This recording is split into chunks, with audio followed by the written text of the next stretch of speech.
Assalamualaikum warahmatullahi wabarakatuh. Alhamdulillahirabbil alamin alladzi an'amana bi ni'matil imani wal islam wa nusalli wa nusallimu ala khairil bashari wal anam Muhammadin wa ala alihi wa sahbihi ajma'in, amma ba'du.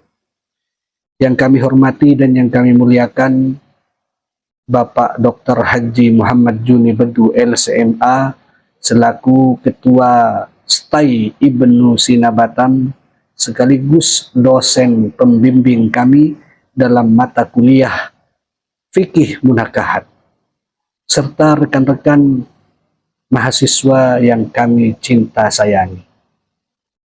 Selanjutnya, mari kita panjatkan puji dan syukur kita kehadirat Allah Subhanahu wa Ta'ala, di mana pada kesempatan ini Allah masih memberikan nikmatnya yang begitu banyak kepada kita.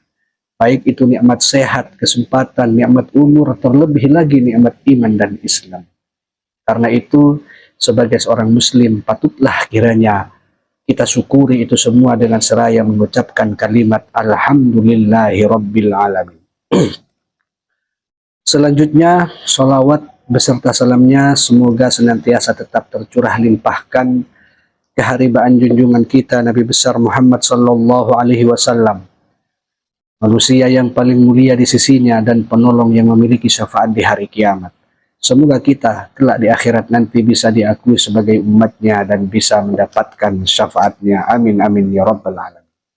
Para pemirsa serta rekan-rekan mahasiswa yang dimuliakan Allah, pada kesempatan kali ini kami akan membuat sebuah video yang mana tujuannya adalah untuk melaksanakan tugas ujian tengah semester yang diamanahkan kepada kami dari dosen pembimbing kami, yakni Bapak Dr. Haji Muhammad Juni Bedu LCMA selaku dosen pembimbing kami dalam mata kuliah Fikih Munakahat.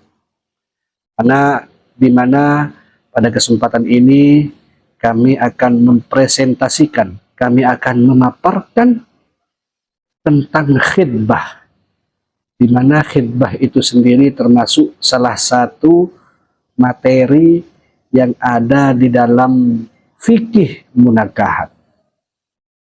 Para hadirin serta pemirsa dan rekan-rekan mahasiswa yang dirahmati Allah Subhanahu wa Ta'ala, Islam telah menganjurkan, bahkan telah memerintahkan kepada kita seorang laki-laki untuk melangsungkan akad pernikahan bagi kita yang sudah siap dan mampu untuk melakukannya.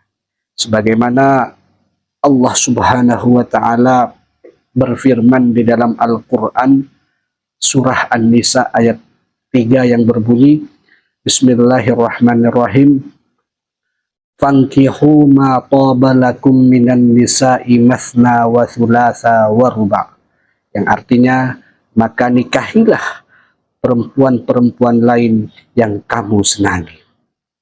Bahkan Rasulullah sendiri mengecam kepada kita seorang laki-laki yang tidak mau melangsungkan akad pernikahan padahal ia sudah mampu dan siap untuk melakukannya.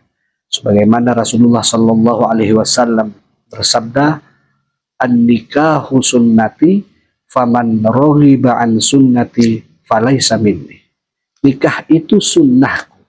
Barang siapa yang benci terhadap sunnahku, maka ia bukan termasuk golonganku. Karena itu, marilah kita seorang laki-laki untuk menikah kalau memang kita sudah siap dan mampu untuk melakukannya. Namun, dalam merencanakan kehidupan berumah tangga, ada langkah-langkah yang harus dilakukan oleh seorang laki-laki, di antaranya menetapkan seorang perempuan sebagai calon yang hendak dinikahinya. Secara syar'i, laki-laki tersebut biasa menjalaninya dengan cara khidbah atau pinangan atau lamaran atau pertunangan. Karena itu patut bagi kita untuk mengetahui apa itu pengertian daripada khitbah itu sendiri. Khitbah atau pinangan atau lamaran atau pertunangan itu pengertiannya adalah menyatakan permintaan untuk menikah dari seorang laki-laki kepada seorang perempuan atau walinya, atau sebaliknya. Si laki-laki biasanya mengirim wakil atau perantara untuk menyampaikan keinginannya kepada si perempuan tersebut. Itulah pengertian daripada khitbah. Para pemirsa serta rekan-rekan mahasiswa yang dirahmati Allah Subhanahu wa Ta'ala. Permasalahannya sekarang yang menjadi pertanyaan kita adalah, apakah khitbah atau pinangan atau lamaran ini sudah ada pada masa Rasulullah? Ternyata khitbah itu sendiri memang sudah ada sejak masa Rasulullah dahulu. Di antara peristiwa khitbah yang terjadi pada masa Rasulullah adalah sebagaimana yang dilakukan oleh sahabatnya sendiri yang bernama Abdurrahman bin Auf yang mengkhitbah Ummu Hakim bin Qoril yang termaktub di dalam hadis riwayat Bukhari sebagaimana berikut. Wa qala Abdurrahman bin Auf li Ummi Hakim binti Qoril, ataj'alina amraki ilayya? Qalat na'am. Faqala qad zawwajtuki. Yang artinya Abdurrahman bin Auf berkata kepada Ummu Hakim bin Qorib, apakah kamu mau menyerahkan urusanmu kepada saya? Maka Ummu Hakim berkata, na'am, baiklah. Kemudian Abdurrahman bin Auf pun berkata, kalau begitu kamu saya nikahi. Inilah peristiwa khitbah yang terjadi pada masa Rasulullah dahulu. Dari situ bisa diambil dasar hukum bahwa khitbah itu hukumnya boleh. Bahkan Allah sendiri di dalam Al-Quran menjelaskan tentang kebolehan daripada khitbah atau pinangan atau lamaran itu sendiri. Sebagaimana Allah Subhanahu wa Ta'ala berfirman di dalam Al-Quran surah Al-Baqarah, Bismillahirrahmanirrahim, wala junaha alaikum fima arrabtum bihi min khidbatin nisa'i au aknantum fi anfusikum. Artinya tidak ada dosa bagi kamu meminang wanita-wanita itu dengan sindiran atau kamu menyembunyikan keinginan untuk menikahi perempuan tersebut dalam hatimu. Itulah dasar yang memperbolehkan khitbah dilakukan. Para pemirsa serta rekan-rekan mahasiswa yang dirahmati Allah Subhanahu wa Ta'ala. Selanjutnya, siapa saja perempuan yang boleh kita khitbah? Ternyata ada beberapa syarat yang harus ada pada diri seorang perempuan yang boleh kita lamar atau boleh kita khitbah. Di antara syaratnya itu adalah yang pertama, perempuan yang boleh kita khitbah adalah bukan mahram, baik itu mahram nasab, mahram rodok maupun mahram musaharah. Yang kedua, perempuan yang boleh kita khitbah adalah perempuan yang tidak dalam keadaan masa iddah, baik itu iddah talak raj'i maupun iddah talak bain ataupun iddah ditinggal mati oleh suaminya. Selanjutnya, perempuan yang boleh kita khitbah adalah perempuan yang tidak dalam keadaan dilamar oleh laki-laki lain. Para hadirin serta rekan-rekan mahasiswa yang dirahmati Allah Subhanahu wa Ta'ala. Selanjutnya, macam-macam khitbah. Di dalam buku fikih munakahat dijelaskan macam-macam khitbah itu ada dua. Yang pertama, ada khitbah secara langsung atau biasa kita kenal dengan khitbah sharih. Ada khitbah secara tidak langsung atau biasa kita kenal dengan ta'rid atau kinayah. Apa itu khidbah secara langsung? Yaitu menggunakan ucapan-ucapan yang jelas dan terus terang, sehingga tidak mungkin dipahami dari ucapan itu kecuali untuk meminang si perempuan tersebut. Seperti ucapan, saya berkeinginan untuk menikahimu. Kemudian khidbah secara tidak langsung atau khidbah ta'rid, pengertiannya adalah ucapan yang tidak jelas dan tidak terus terang, atau dengan istilah kinayah. Dengan pengertian lain, ucapan itu bisa dipahami dengan maksud lain, seperti ucapan tidak ada orang yang tidak sepertimu. Itulah macam-macam khidbah. Para hadirin serta pemirsa dan rekan-rekan mahasiswa yang dirahmati Allah Subhanahu wa taala. Selanjutnya, di dalam khidbah itu sendiri ada batasan pergaulan kedua calon pengantin setelah melaksanakan khidbah atau pinangan. Di antaranya batasan pergaulan yang boleh dilakukan dalam masa khidbah adalah seorang peminang boleh melihat calon istrinya dengan berniat betul-betul atau benar-benar ingin menikahinya. Yang boleh dilihat pada waktu meminang adalah yang bukan aurat daripada si perempuan tersebut, yakni hanya boleh melihat wajah dan telapak tangannya saja.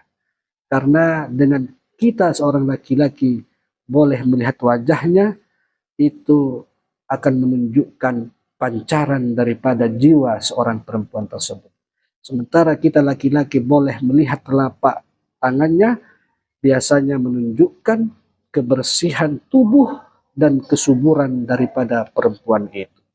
Yang kedua, diperkenankan untuk bercakap-cakap dengan perempuan yang sudah kita khidbah selagi tidak menjurus kepada kemaksiatan. Yang selanjutnya, batasan pergaulan yang boleh dilakukan oleh kita setelah melangsungkan akad khidbah. Pada saat meminang, sang peminang dengan yang dipinang tidak diperkenankan untuk berdua-duaan atau tidak boleh berkhalwat. Karena kalau kita melihat fenomena sekarang di masyarakat, biasanya orang ketika sudah tunangan itu layaknya sebagaimana suami istri. Dia boleh berduaan, dia boleh bergoncengan, dia boleh kemana-mana berdua, bahkan dia berpegangan tangan.